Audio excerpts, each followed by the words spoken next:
Captain Tushar महाजन को भी मनपूर्वक प्रणाम कर मेरी बात पर। भाइयों बहनों, ये भूमि ने भारत के लिए बड़ा संघर्ष किया और डोगरों का वीरता पूर्वक इतिहास न केवल जम्मू कश्मीर, मेरे प्रदेश गुजरात तक आपकी वीरता के बखान हम लोगों ने बचपन में सुने हैं। बचपन में भाइयों बहनों, आज मैं यहां आया हूं तब प्रेमनाथ जी को भी याद करूंगा। प्रेमनाथ जी डोगरा ने प्रजा परिषद का आंदोलन चलाया।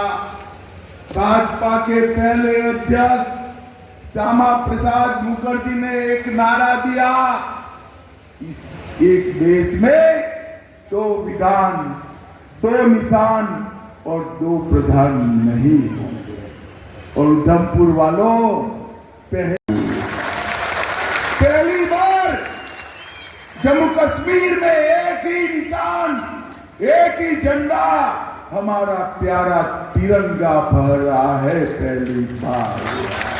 और भाइयों बहनों, जो धारा 370 न केवल घाटी, हमारे जम्मू में भी आतंक का कारण बनी थी, वो धारा 370 को समाप्त करने का काम हमारे नेता नरेंद्र मोदी जी ने किया।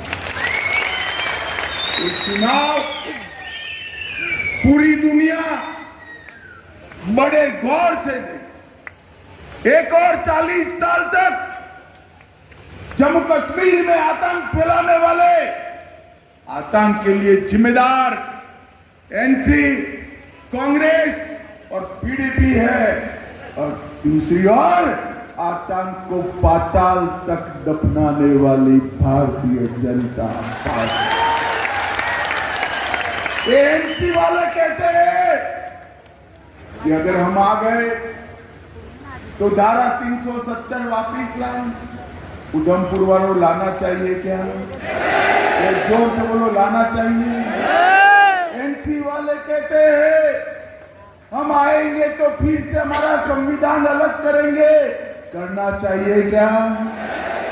एनसी वाले कहते हैं, राहुल बाबा कहते हैं कि हम चुनकर आ गए तो सारे पत्थरबाज और आतंकवादियों को मुक्त कर देंगे, करना चाहिए क्या? वो कहते हैं पाकिस्तान से वार्ता करेंगे, करनी चाहिए क्या? वो कहते हैं कि हम पाकिस्तान के साथ व्यापार शुरू कर लैंड बॉर्डर से उनसे इलू करेंगे, करना चाहिए क्या? आप चिंता मत करो राहुल बाबा, आप और उमर अब्दुल्ला, आपकी तीसरी पीढ़ी भी आएगी 370 वापिस। इस जम्मू कश्मीर में अब कोई आतंकवाद को वापिस नहीं ला सकता। अब्दुल्ला साहब, हमें क्या डराते हो कि वापिस आएगा, वापिस आएगा? ये अब्दुल्लाओं का राज नहीं है, नरेंद्र मोदी का शासन है। भाइयों और बहनों, जम्मू कश्मीर में 40,000 लोग मारे गए, ये अब्दुल्ला और नेहरू परिवार की जिम्मेदारी। और मैं पूछना चाहता हूं फारूक अब्दुल्ला जी, आप कहां पर थे तो 40,000 लोग मारे गए? आप कहां थे? मैं बताता हूं, गर्मियों में लंदन में बैठकर छुट्टी मना रहे थे। छुट्टी महंगी महंगी मोटरसाइकिलों पर राइड लगा रहे थे। अब्दुल्ला साहब, इस जम्मू कश्मीर से आतंकवाद को समाप्त करने का अगर किसी ने काम किया है तो भारतीय जनता पार्टी की सरकार। भाइयों बहनों, आज किसी की हिम्मत नहीं है, 3 साल से कोई हाथ में पत्थर नहीं पकड़ा है। और ये जम्मू कश्मीर के हमारे इस क्षेत्र के युवाओं को हाथ में बंदूकें और मशीन गने थमाना चाहते हैं। मैं भी कहकर जाता हूं, मैं भी चाहता हूं कि जम्मू कश्मीर के हमारे उधमपुर, चनैनी, ये पूरे क्षेत्र में ईस्ट और वेस्ट हमारे युवाओं के हाथ में बंदूक हो, मशीन गन हो। अगर आप आतंकवाद की पकड़ाना चाहते हैं, मैं सेना और सुरक्षा बल में भर्ती कर कर उनके हाथ में बंदूक। भाइयों बहनों, ये नजरिए का फर्क है। मैं आज पूछना चाहता हूं, 33 साल के बाद घाटी में सिनेमा हॉल खुले। फारूक साहब, 33 साल तक सिनेमा हॉल बंद रहे। आप लाल चौक में ताजिया का जुलूस नहीं निकलता, लाल चौक में गणपति का जुलूस नहीं निकलता था, लाल चौक में कृष्ण जन्माष्टमी नहीं मनाई जाती थी। आज उधमपुर वालों, मन हो जाए तो गणेश चतुर्थी के दिन लाल चौक चले जाओ, कोई खतरा नहीं है।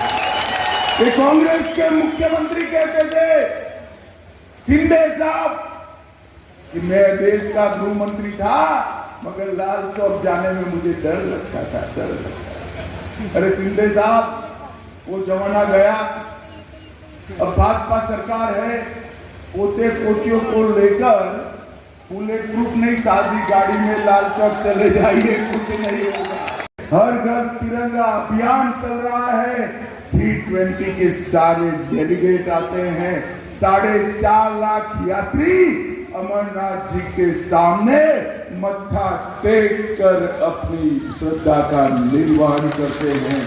और कुपवाड़ा में मां शारदा देवी के मंदिर में दशकों के बाद दीपावली की पूजा हुई है, दशकों के बाद। और खीर भवानी का ज्येष्ठ अष्टमी का मेला फिर से एक बार लगने लगा है।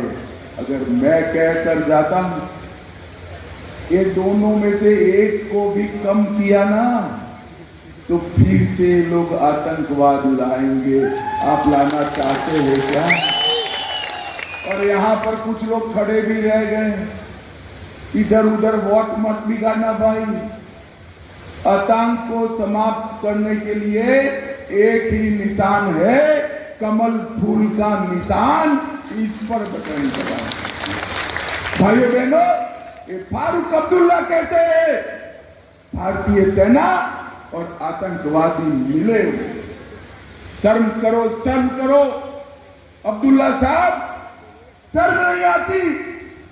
जिस सेना के युवाओं ने मां भारती की रक्षा के लिए हमारे जम्मू कश्मीर की चोटियों की, वादियों की, घाटी की रक्षा के लिए अपना खून बहाया, उनको आतंकवादियों के साथ जोड़ते हो।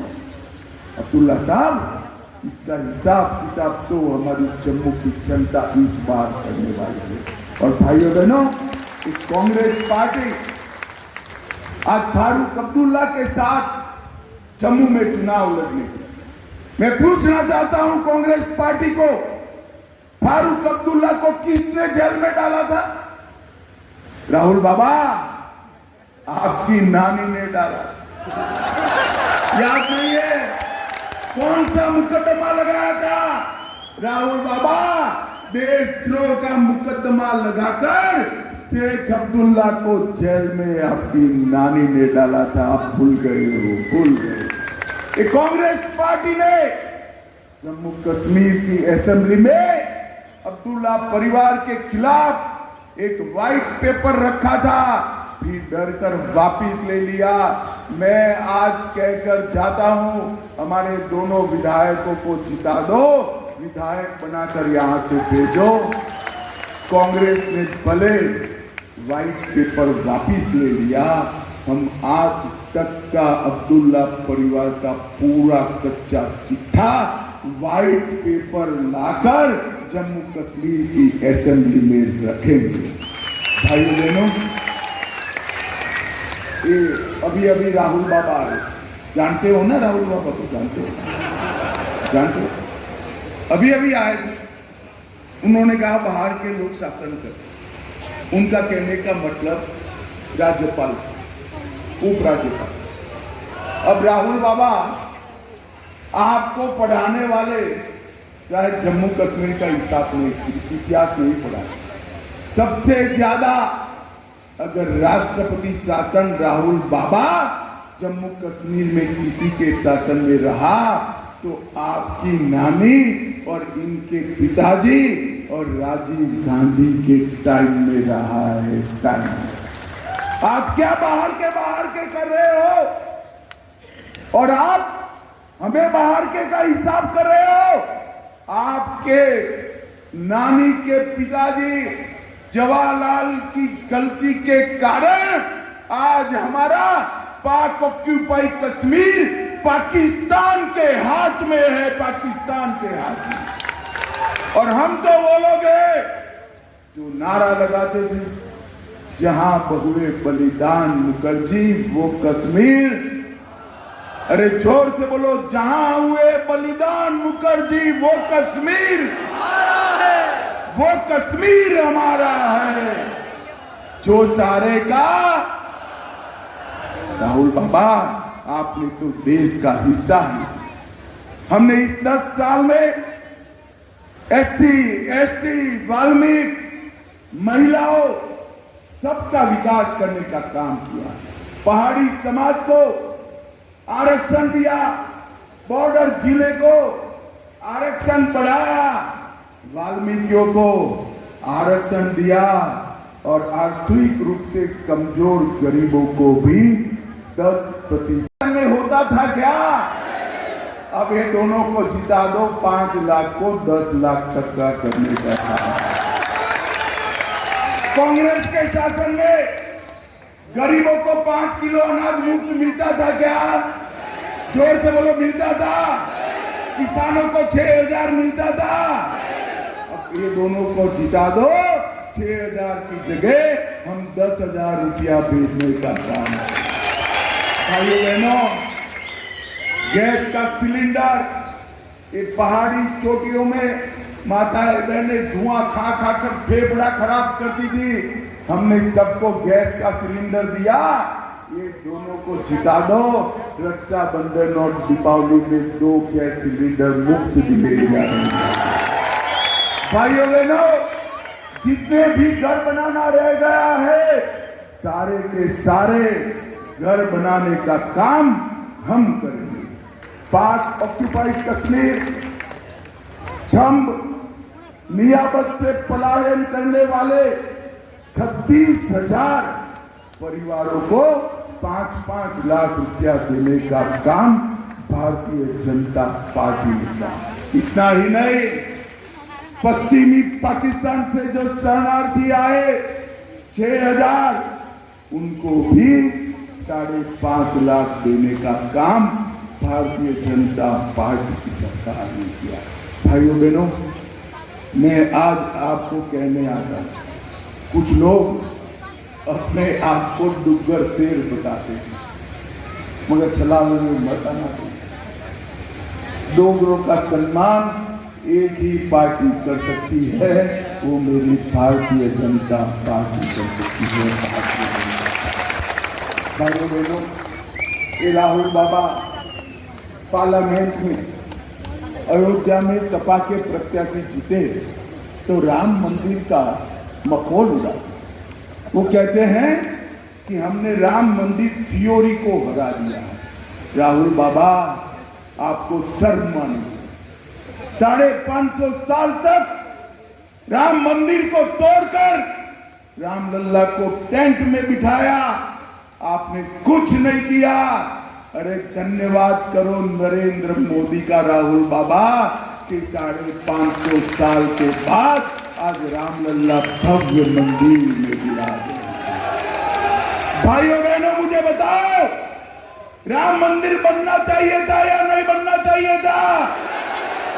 मेरे साथ एक बार जयकारा लगाइए, दोनों हाथ उठाइए और बोलिए जय श्री राम, जय जय श्री राम। भाइयों बहनों, ये अब्दुल्ला परिवार कहता है कि अफजल गुरु को फांसी नहीं देनी चाहिए, तो क्या बिरयानी खिला दे? आप साफ साफ सुन लो, उमर अब्दुल्ला जी, अफजल गुरु को तो फांसी हो गई और कोई भी जो आतंकवाद का प्रयास करेगा उसका वो ही हश्र होगा जो अफजल गुरु का। भाइयों बहनों, भारतीय जनता पार्टी ने 1400 करोड़ से उधमपुर के हर गांव को रोड को जोड़ने का काम किया। आपको शायद मालूम नहीं है, हमारा ये जो उधमपुर है देश भर में रोड की लंबाई के लिए देश भर में तीसरे नंबर का जिला बन गया है। विश्व का सबसे ऊंचा चेनाब रेल ब्रिज यहीं पर बन रहा है। चेनानी नासरी सुरंग, उधमपुर श्रीनगर बारामूला रेल लिंक, ये भी भारतीय जनता पार्टी।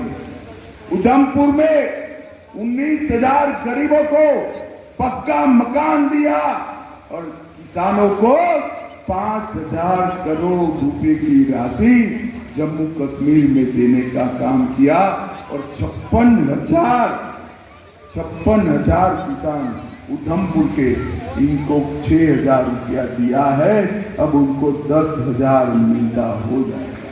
77,000 परिवारों को घर में पानी पहुंचाया, 72 लाख लोगों को जम्मू कश्मीर में मुफ्त राशन दिया, उधमपुर में 4 लाख लोगों को आयुष्मान भारत का कार्ड दिया, 7 जन औषधि केंद्र बनाए और जितेंद्र सिंह का धन्यवाद करेगा 2023 में उधमपुर में मेडिकल कॉलेज बनाने का काम भी किया।